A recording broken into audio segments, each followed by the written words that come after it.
Susan Polgar vive y trabaja en Nueva York. Ve el mundo de una forma poco corriente.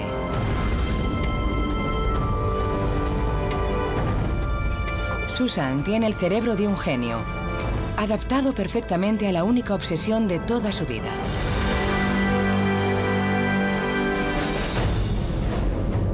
Susan es la primera gran maestra de ajedrez,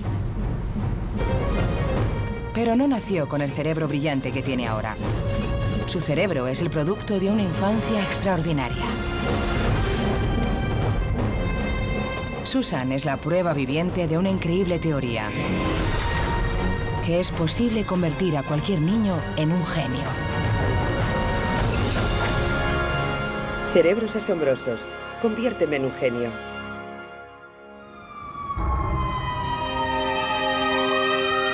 Domingo por la mañana, el Greenwich Village de Nueva York es el escenario de un enfrentamiento.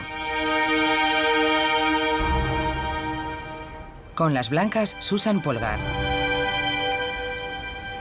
Con las negras, Paul Tron, antiguo campeón estadounidense de una apasionante modalidad de ajedrez. El Blitz. Cada participante debe jugar la partida entera en solo 60 segundos.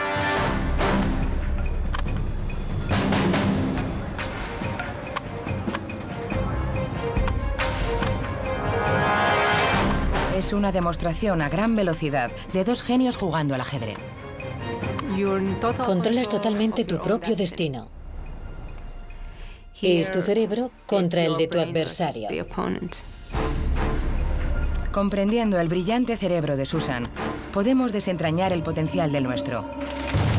Podemos entender cómo la gente toma decisiones vitales más rápido que un superordenador. O realizar milagros de memoria en sus trabajos diarios. Y cómo en la batalla de los sexos, el cerebro de la mujer puede ser más hábil que el del hombre. Creo firmemente que si te concentras de verdad en algo, y de verdad quieres, puedes conseguirlo, lo que sea.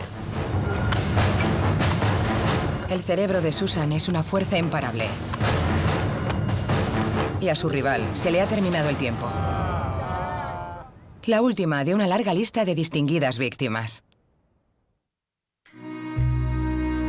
Susan ha competido en igualdad de condiciones con los grandes nombres del ajedrez, como Garry Kasparov, Anatoly Karpov e incluso con el gran Bobby Fischer. Pero que Susan sea un genio no es una casualidad de nacimiento. Hubo un día en que fue una niña normal de 4 años, cuya vida quedó transformada por una educación única.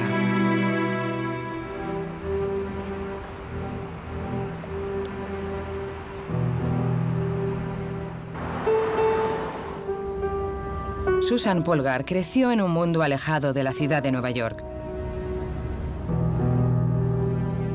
A finales de la década de los 60, Hungría seguía languideciendo en el telón de acero de la Unión Soviética. Para los ciudadanos de a pie de Budapest, la vida diaria era una lucha continua por llegar a final de mes.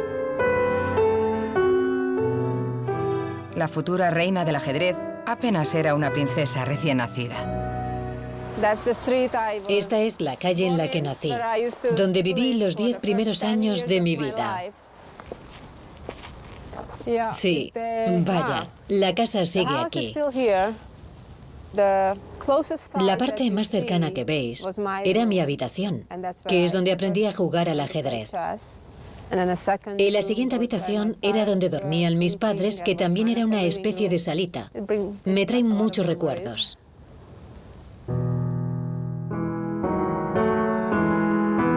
La casa de Susan era muy humilde y su padre era un hombre con una visión excepcional. Un profesional de la psicología. László Polgár había estudiado profundamente el origen de la genialidad en los niños. El ejemplo arquetípico fue Wolfgang Amadeus Mozart. Mozart ya componía a los 5 años y parecía el caso típico de un niño nacido con dones especiales. Sin embargo, László comprobó que el padre de Mozart, Leopold, era también un reputado músico que le había dado a su hijo una educación temprana y de un valor incalculable en su oficio. Laszlo decidió que la educación especializada era mucho más importante que el talento natural, y él tenía un plan sorprendente que pondría a prueba su teoría.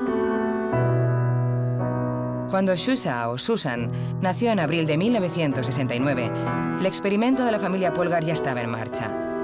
Su padre ya había escrito un libro titulado Brina a Genius, o Cómo educar a un genio. En él decía que un genio no nace, sino que se hace. Dice, y leo, A quote. A zseni egyenlő munka plusz szerencsés körülmények. Which means es decir, a genius que un genio equals es igual work a trabajo and más fortunate circunstancias circumstances. afortunadas. Por circunstancias afortunadas, Laszlo quería decir el feliz hogar que crearon él y su esposa Clara.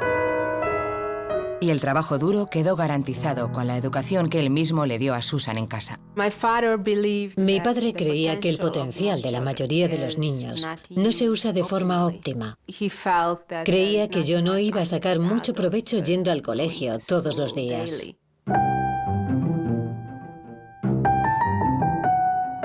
Laszlo planificó enseñarle matemáticas a Susan, pero ella eligió su propio futuro gracias a un feliz accidente. Un día, sin quererlo, mientras buscaba un juguete nuevo con el que entretenerme, abrí un armario y de dentro cayó un ajedrez. Le pregunté a mi madre, ¿qué es esto? Y me dijo, es un tablero de ajedrez. Yo no te puedo decir mucho más porque yo no sé jugar, pero espera que venga papá, que seguro que te enseñará encantado.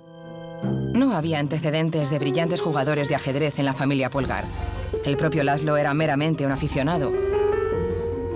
Sin embargo, estaba convencido de que podía preparar a su hija para convertirse en un genio de cualquier cosa, siempre que fuera una alumna aplicada.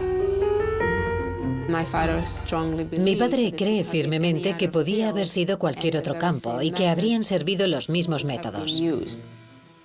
En primer lugar, es muy importante que a un niño le entusiasme el campo en concreto, que en el caso que nos ocupa era el ajedrez. El resto viene con facilidad. Quizás si Susan hubiera escogido música o ciencias.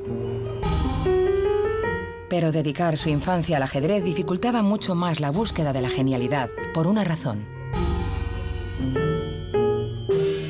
A principios de la década de los 70, el ajedrez estaba dominado completamente por hombres. Algunos de los mejores jugadores del mundo creían que el cerebro de las mujeres simplemente era incapaz de aprender el juego. Una niña pequeña estaba a punto de demostrarles lo contrario.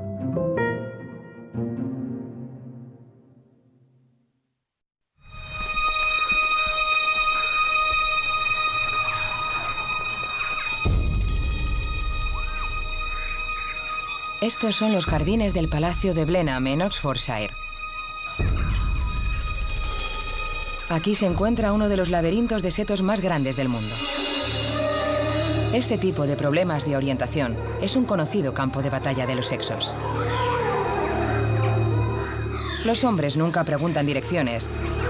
Creen que se les da mejor que a las mujeres ir del punto A al B. El profesor Peter MacLeod ha descubierto que algunas veces puede que esto sea cierto.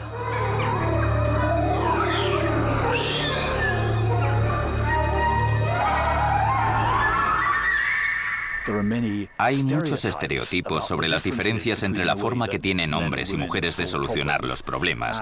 Y aunque es posible que algunos de estos estereotipos estén basados en prejuicios y en sesgos, cuando descubres que en todas las culturas del mundo existen los mismos estereotipos, no puedes evitar pensar que tiene que haber algo ahí.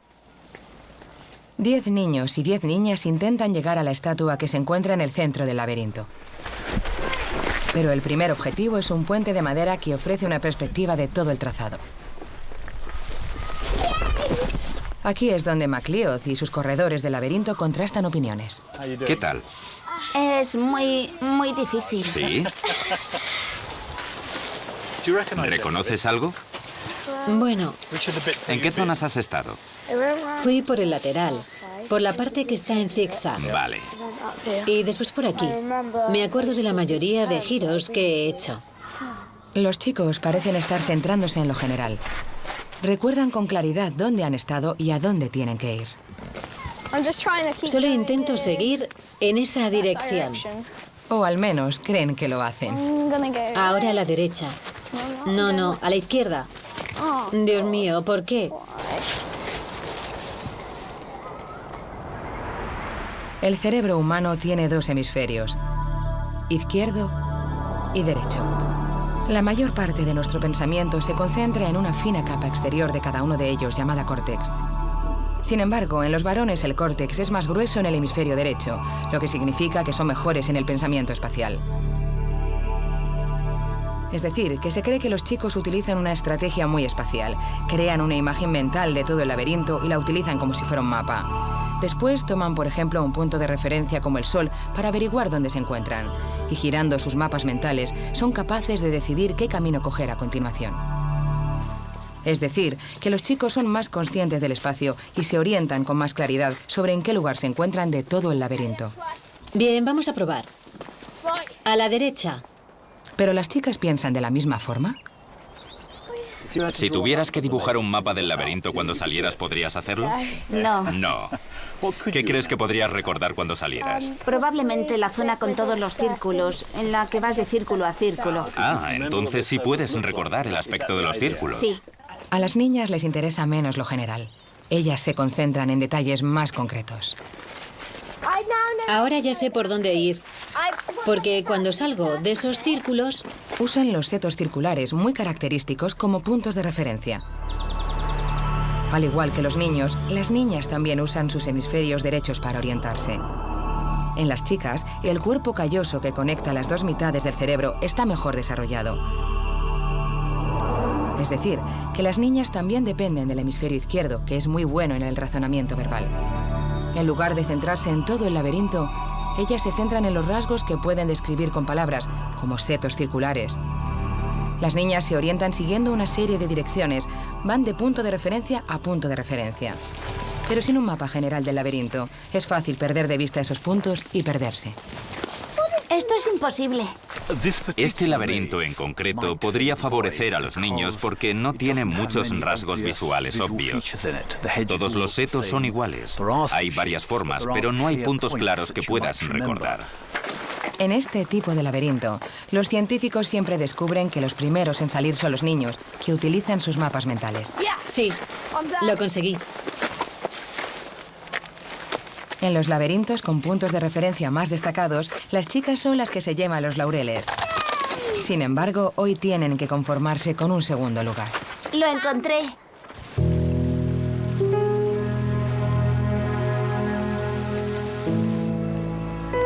A principios de la década de los 70, se daba por hecho que el ajedrez requería la forma de pensar típica de los varones. Al igual que en el problema del laberinto, el juego parece depender de una conciencia espacial del tablero y de todas las piezas. Pero entonces llegó Susan Polgar.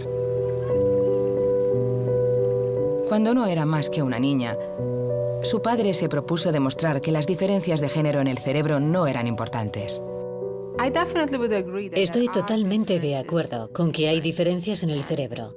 Hombres y mujeres piensan de forma distinta, eso no lo rebato. Eso no significa necesariamente que una forma sea peor que la otra. Y eso es lo bonito. Creo que esa es la belleza de la vida. No todos conseguimos logros de la misma manera. Todos los caminos conducen a Roma, como se suele decir. Tan solo varios meses después de aprender a jugar, Laszlo llevó a Susan al Boros Meteor, el club de ajedrez más exclusivo de Budapest. Susan se iba a encontrar con una oposición viril en más de una forma.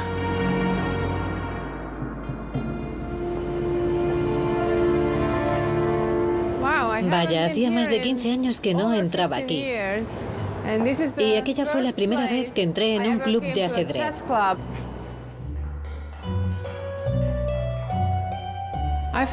La primera vez que vine aquí fue a finales de 1973 o principios de 1974. Bueno, el sitio está exactamente como aquel día. Entré en una sala. Estaba llena de humo y de hombres mayores. Ellos creían que mi padre quería jugar y que yo le estaba acompañando. Pero la realidad es que mi padre quería que yo echara una partida para ver qué tal jugaba con los miembros de aquel club. Los miembros del club creyeron que Laszlo estaba loco. Pero si estaban listos para seguirle la corriente a una preciosa niñita, no lo estaban tanto para lo que sucedería a continuación.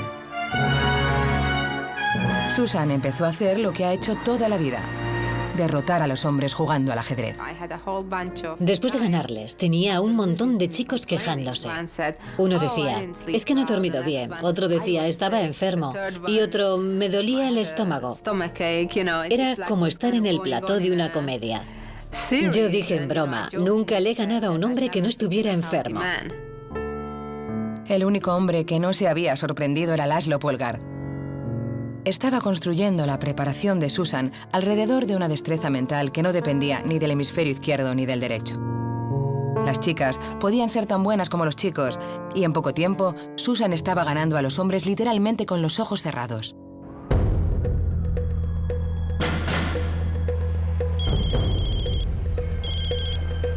Susan está a punto de echar una partida de ajedrez con una diferencia. Vale, ¿por qué no eres tú las blancas? Sí. E4. E4. C5.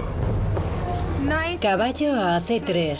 Ed, un amigo de Susan, tiene el tablero de ajedrez delante, como en una partida normal. Caballo a C6. Pero Susan no lo necesita. Está jugando la partida en la cabeza. El único tablero que necesita está en sus ojos, que son su cerebro. F5. Yo que tú tendría cuidado. Los jugadores aficionados, como Ed, tienen que ver el tablero para seguir los movimientos de las 32 piezas. Jugaré la G5. Sin embargo, Susan sigue todos los movimientos utilizando la principal destreza para el ajedrez, la memoria. Jugar sin un tablero ayuda a adiestrar la memoria, y Susan lleva practicando esto desde la niñez. Ahora voy a sacrificar mi caballo. Caballo a G5. ¿Estás sacrificando un caballo? Susan puede preparar incluso 5 movimientos en su cabeza al mismo tiempo. Vale, el peón a G5. Alfil a G5. Torre a E8. Torre a F3. Caballo a E5. Torre a G3. Rey a F8. La reina se prepara para matar. A G4. Reina a H8. Jaque. Ahora se acabó. Rey a E7. Jaque mate. Susan, menuda forma de saludar. Cuando se trata de ajedrez, Susan puede realizar milagros de memoria. De hecho, está haciendo algo que debería ser imposible. Una tarea larga, como una partida de ajedrez, está controlada por una función mental conocida como memoria de trabajo, localizada en la parte frontal del cerebro. Las células cerebrales especiales, las neuronas, almacenan la información necesaria, formando una red de conexiones eléctricas.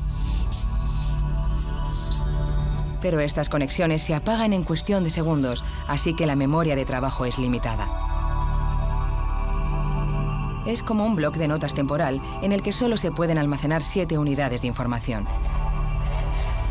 Esto explica por qué la mayoría de la gente no puede memorizar más que los 7 dígitos de un número de teléfono.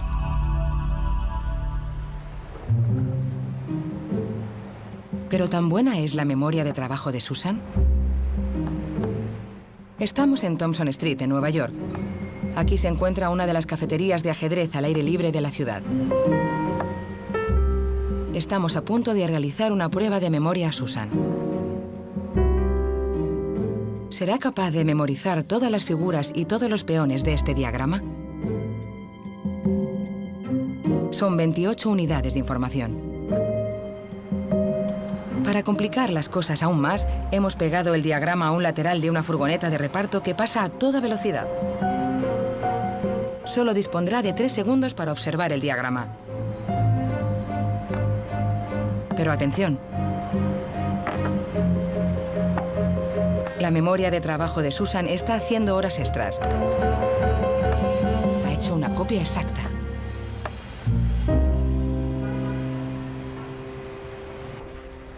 Para explicar el milagro de su memoria, este científico ha venido a un lugar sorprendente.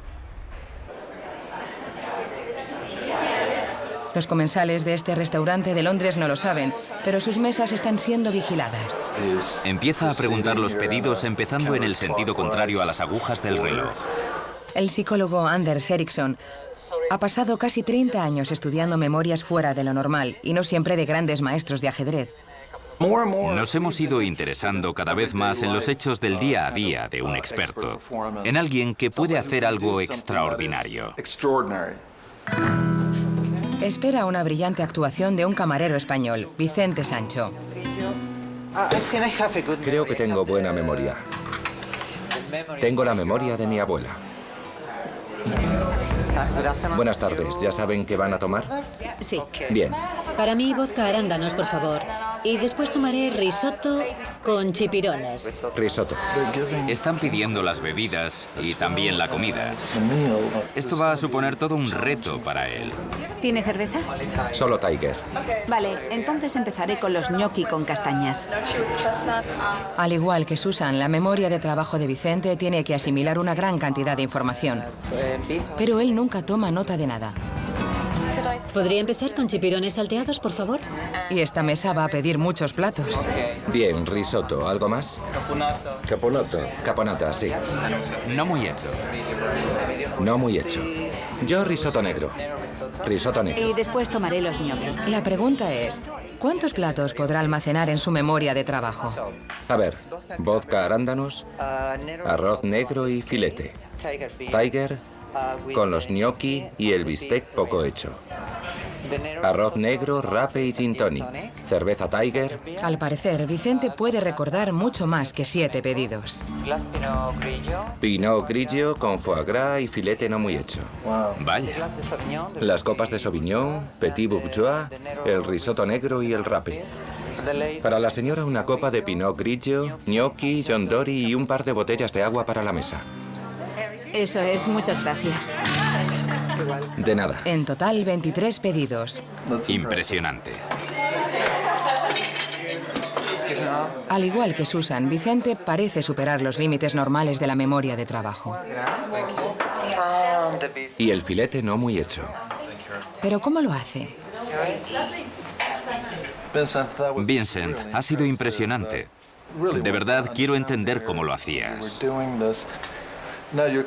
Cuando entras, ¿ya sabes quién es el primero al que vas a preguntar qué quiere? Sí, lo mejor es empezar por el primero a mi izquierda. Bien. Vamos a intentar mantener un orden. La primera, la morena, lleva un top blanco y unos vaqueros ajustados. La segunda, una rubia casi de pelo blanco. Pensaba yo, no tiene claro qué quiere beber o qué quiere comer. Parece que Vicente no recuerda los 23 pedidos individualmente. Lo que hace es estructurar la información en grupos para poder manejarla utilizando la memoria de trabajo basada en los 7 elementos habituales. Asocio la persona, el plato y los números, todo junto. No sé cómo explicarlo, pero es todo a la vez. Forma una imagen mental muy fuerte de cada uno de los clientes y a continuación adjunta los pedidos a la imagen de cada uno. Esta parece ser una técnica muy habitual utilizada por los expertos de todos los campos. Se llama trocear. Sucede algo parecido con los números de teléfono. El número de teléfono de un buen amigo mío era 492-1492. Es decir, 1492 es la fecha del descubrimiento de América y así ya no tienes que fijarte en los dígitos de forma individual. Los 4 dígitos saldrán de la memoria formando un grupo simbólico. Susan controla la información de un tablero exactamente de la misma forma. No recuerda todas las piezas individualmente, sino que descompone todo en partes. La amenazante formación de las blancas, reinas y alfiles es un trozo. El rey de las negras, muy protegido, es otro. Susan solo tiene que recordar 5 grupos, algo fácilmente manejable para una memoria de trabajo normal.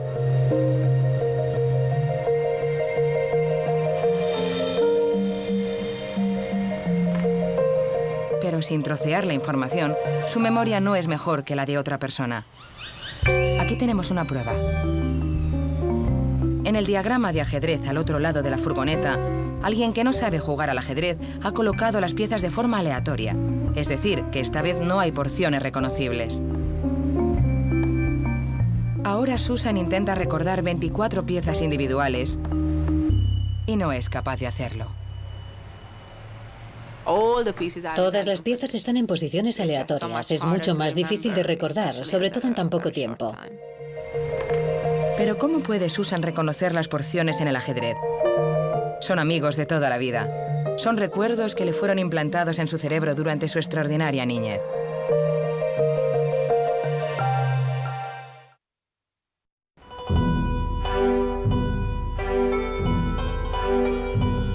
La segunda casa en la que vivió Susan Polgar durante su niñez se encontraba en este bloque de edificios de Budapest. Ya casi hemos llegado. El pequeño apartamento familiar era una fábrica de producción en la que se fraguaba el cerebro de Susan para jugar al ajedrez. Los inquilinos actuales desconocen por completo que un genio formó sus primeros recuerdos entre estas paredes. No ha cambiado nada. Aquí solía estar mi teléfono. Cuando por fin conseguimos tener un teléfono, lo teníamos aquí. Y aquí estaba nuestro salón. Aquí es donde Susan hizo muchos de los grandes esfuerzos de su vida, durante más de 6 horas al día. Aquí solía tener una pared llena de libros sobre ajedrez, estanterías con libros de ajedrez, una colección de 4.000 o 5.000 títulos. Incluso tenía un catálogo de jugadas de ajedrez. Una colección de 200.000 jugadas recortadas a mano de varias revistas de ajedrez y de periódicos y ordenadas por aperturas y por jugadores. Aquel descomunal esfuerzo fue imprescindible durante toda la infancia de Susan para memorizar los complejos secretos del ajedrez. El número de posibles jugadas es inmensamente superior al número de átomos del universo. Pero las porciones de ajedrez son el orden dentro del caos. Estas pequeñas pero características formaciones aparecen una y otra vez en distintas jugadas. Son las palabras básicas del lenguaje del ajedrez. La mayoría de niños de 10 años solo conocen 10.000 palabras. A esa edad, Susan dedicaba su infancia a aprender 100.000 porciones de ajedrez.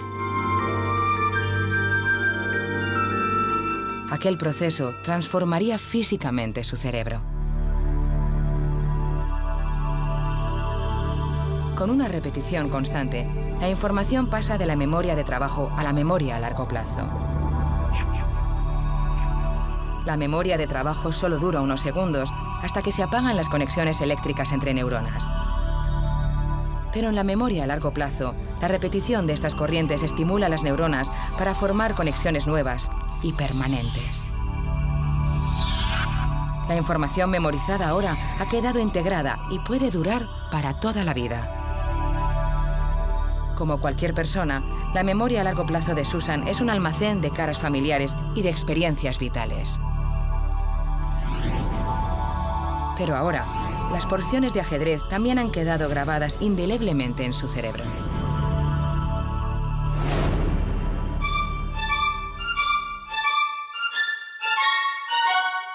A principios de la década de los 80, la fábrica de ajedrez Polgar había aumentado su producción.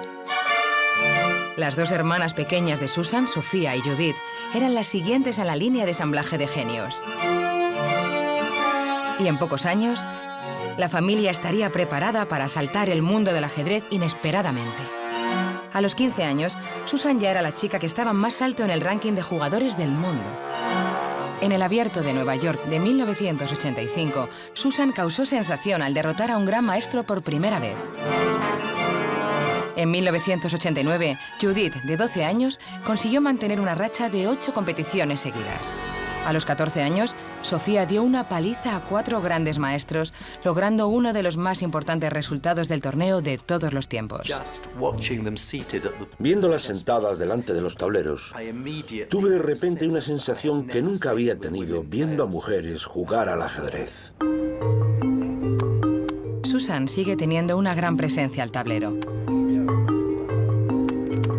Al igual que todas las hermanas Polgar, a Susan parece que le cuesta tan poco hacer un movimiento como respirar.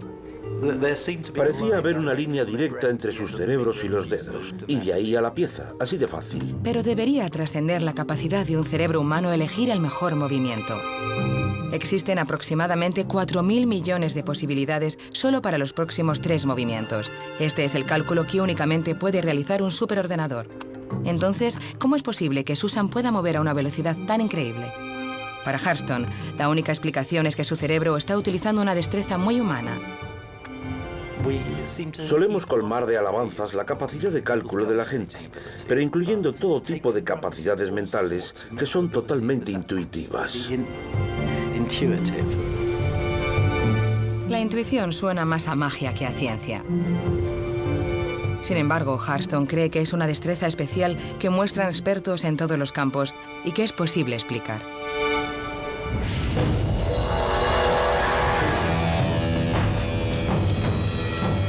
William Hurston es psicólogo de profesión y antiguo campeón de ajedrez de Reino Unido.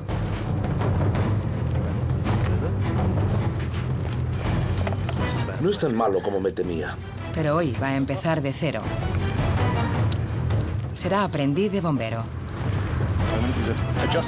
Hurston se propone comparar sus nuevas destrezas con las de un experto bombero, Leigh Corp. Si quieres, puedes echar un vistazo rápido al humo que sale en este momento. ¿Voy a entrar ahí? ¿Vas a entrar ahí? Sí. Se enfrentan a un rival terrible. Una combustión súbita. Una gran amenaza para los bomberos. Mi mujer siempre me decía que iría al infierno. No tiene ninguna experiencia previa, pero cree tener un plan lógico de ataque. Su objetivo es controlar una cara del fuego y después cambiar rápidamente a la otra. Bien, izquierda, izquierda. ¿Ahora dónde va? ¿Derecha? No le he dado. Pero la lógica no está dando resultado. El fuego está haciendo movimientos que él no puede predecir. Está retrocediendo hacia mí, hacia arriba. Lo que estaba haciendo era intentar aplicar reglas, parando y pensando. Siempre tenía que parar y comprobar los efectos de lo que estaba haciendo. Demasiada agua. Hurston no ha conseguido nada más que una nube de vapor hirviendo. Cada vez hay más humo. Sigue intentando encontrar la solución al problema y entonces se queda paralizado por causa de tanto análisis. Bueno, hemos perdido toda nuestra visibilidad, ¿a que sí? Abajo, abajo. Para Hurston, esta ha sido una lección complicada sobre cómo no tomar decisiones. El bombero Cork le demuestra cómo se hace. Y ahora enfriamos el gas. Para un experto, si el avance de la llama avanza por arriba, es un indicio claro de peligro. El bombero reacciona inmediatamente enfriando las llamas y no tiene que pensarlo. Cuando has hecho algo suficientes veces, no tienes que pensar cómo se hace. Pero lo más importante es que, sabes, notas cuál va a ser el resultado y ya te preparas para el siguiente movimiento. La intuición se convierte en una destreza aprendida. Significa confiar en tu experiencia, en la capacidad de reconocer y de reaccionar ante los modelos que son familiares. Y por muy sorprendente que parezca, los jugadores de ajedrez confían mucho más en la intuición que en los cálculos. No haces cálculos dependiendo de dónde estés. No contemplas una lista de posibilidades. Notas cuál es el movimiento correcto y no tienes que pensar en cómo hacerlo.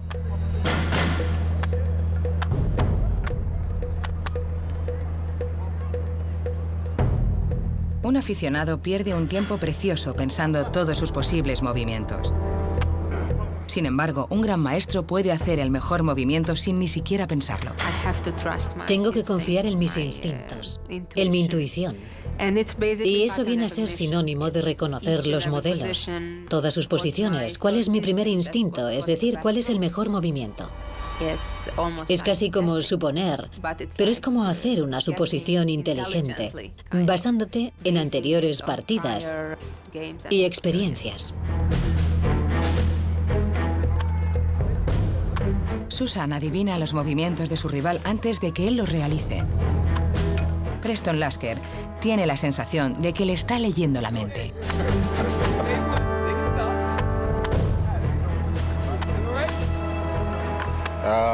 Era increíble, era como jugar contra Michael Jordan o contra cualquier otra estrella del deporte. No me cabe ninguna duda. Tiene asimilados todos los reconocimientos de modelos. Creo que tengo que pensar mucho más que ella. Ella simplemente lo hace todo por instinto. Lo que distingue a los mejores del resto es el reconocimiento de modelos. Susan es tan buena jugando que es posible que su cerebro tenga un procesador exclusivo de modelos. Con las técnicas modernas de escaneo, quizá fuera posible localizarlo. Pero hay un problema. El cerebro es tan complejo que encontrar y reconocer cualquier estructura específica es una tarea descomunal. Sin embargo, los científicos a veces tienen pruebas que les dicen dónde buscar funciones específicas. Y eso sucede cuando el cerebro se equivoca.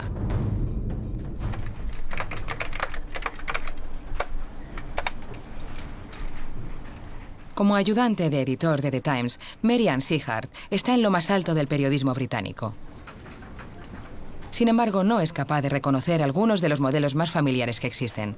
Todas las semanas escribo una columna para Times 2 y después hay una serie de personas que subeditan y después un subeditor me viene con una de estas que es la prueba de la columna y yo digo, muchas gracias, la leo por encima y busco fallos y después devuelvo la prueba a la oficina del subeditor y pienso, ¿quién me lo ha dado?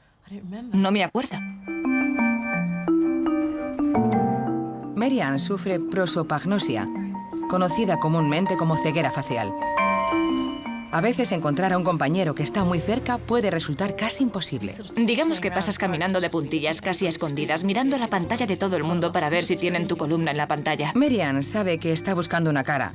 Lo que sucede es que no la reconoce como una cara conocida. Ojalá supiera cómo la gente reconoce a otra gente, porque eso me lo facilitaría mucho más a mí. Pero a mí me cuesta tanto entenderlo como le costaría a una persona ciega si alguien le dice, ¿no ves la diferencia entre el rojo y el verde? Mira, esto es rojo y esto es verde. Al menos una de cada 50 personas sufre un cierto grado de ceguera facial. Sin embargo, Mary-Ann no fue consciente de su situación durante varios años, porque ha aprendido a reconocer a la gente de otra forma. El psicólogo David Wilkinson quiere saber más. Veamos, ¿cuáles son las estrategias que usas tú entonces? Dios mío, me fío mucho del pelo, pero con eso me puedo equivocar terriblemente, porque la gente se cambia de peinado, se tiñe O no tiene pelo. O no tiene pelo, exactamente. Voz, forma de andar, bueno, la forma de andar o de estar de la gente, creo que me fijo en eso. Las gafas o cualquier tipo de vello facial, eso me ayuda mucho. Sí, parece que tienes más tendencia a centrarte en los detalles más pequeños, en las partes de la cara, así que estás usando una estrategia distinta. Bueno, eso es lo que uso para compensar, que no soy capaz de reconocer las caras. Pienso, vale, tiene que tener algún rasgo en la cara que pueda comparar para reconocerlo. Por ejemplo, ahora ya sé que tú tienes un bulto aquí en la nariz. Eso puede que me ayude la próxima vez que te vea.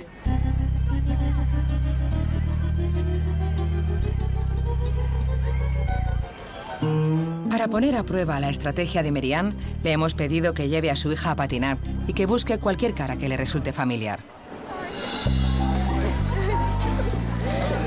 ¿Lo ves? Ahora no tendría ni idea si estuviera mirando a toda esta marea de caras. Pero lo que no sabe Mary-Ann es que una de esas caras pertenece al doctor David Wilkinson, con quien acaba de pasar toda la tarde. Y con él está Laura, secretaria de la oficina de Mary-Ann, a la que ve todos los días.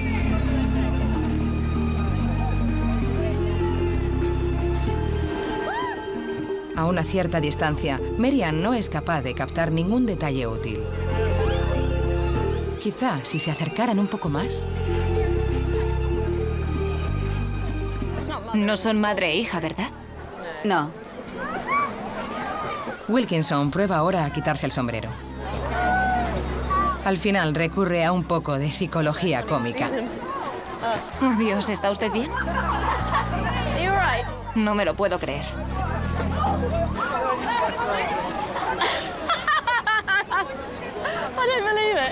¿Quién es? Es un chico que se llama Dave, con el que he pasado casi toda la tarde. Te presento a Evie. Encantado, no me habías reconocido. Lo curioso es que antes le dije, ahora sí... ¿Quién es? No puede ser Laura.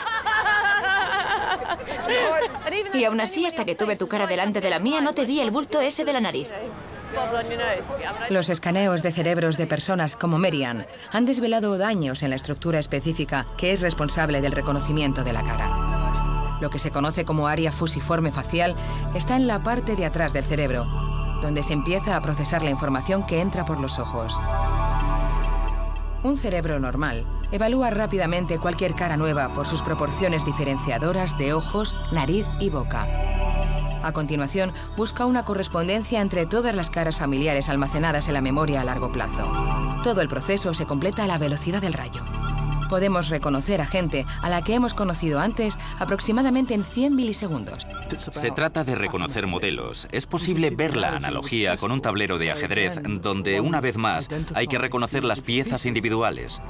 Pero lo que es realmente importante cuando juegas al ajedrez es ser capaz de comprender las relaciones espaciales entre esas piezas. Todos los cerebros tienen un procesador de caras que ayuda a dotar de sentido a la marea diaria de caras. Pero en el mundo que nos rodea abundan los modelos complejos. ¿El cerebro también tiene procesadores para esos modelos? Pocos de nosotros vemos esos modelos mejor que Susan Polgar.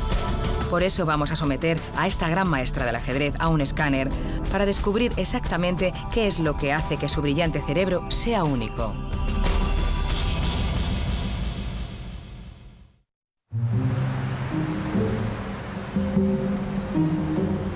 La gran maestra Susan Polgar está a punto de descubrir cómo su cerebro se adapta perfectamente al juego del ajedrez.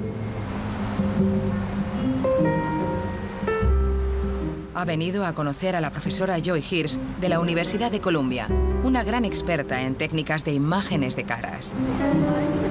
Hay algo en lo que estas dos mujeres están de acuerdo, en que el tamaño no importa.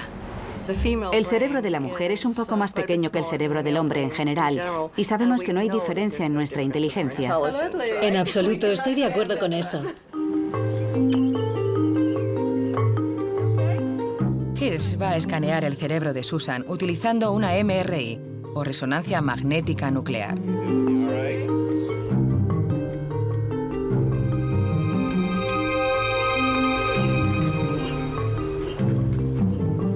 Dentro del escáner, Susan ve imágenes proyectadas de algunos de los jugadores de ajedrez más famosos de todo el mundo. Por ahora, su cerebro responde exactamente como se esperaba. La zona fusiforme facial de su cerebro, el procesador dedicado al reconocimiento de caras, está funcionando con fuerza. ¿Pero es posible que el cerebro de Susan tenga otro procesador destinado solo a modelos de ajedrez? Ahora está observando diagramas de sus propios movimientos de ajedrez, algunos de ellos de su lejana niñez en Budapest. Le han pedido que piense los diagramas como si fuera una partida en juego, calculando su siguiente movimiento.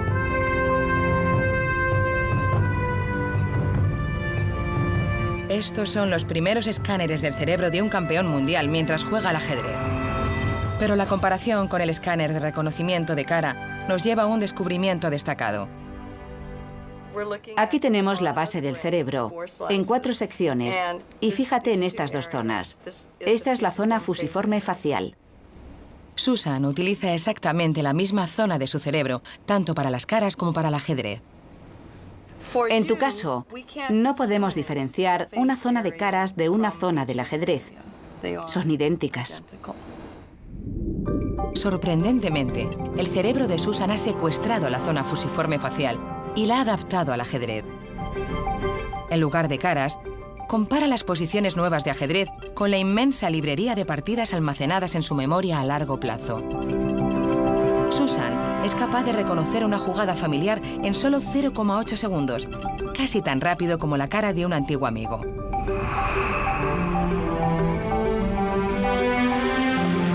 Años de intensa preparación infantil han literalmente moldeado el cerebro de Susan para el juego. Una prueba sólida de la teoría de su padre. Es posible crear un genio. Estoy totalmente de acuerdo con mi padre en lo que respecta al trabajo. La parte diligente es la más importante y creo que con una preparación adecuada, cualquier persona puede lograr prácticamente todo. A los 21 años, la calidad del número de victorias de Susan contra los grandes del ajedrez le granjeó el título oficial de Gran Maestra.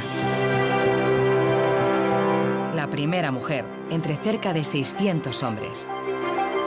Judith, su hermana más joven, siguió sus pasos muy de cerca. Situada entre los 15 mejores jugadores varones, ahora es una clara aspirante al título mundial.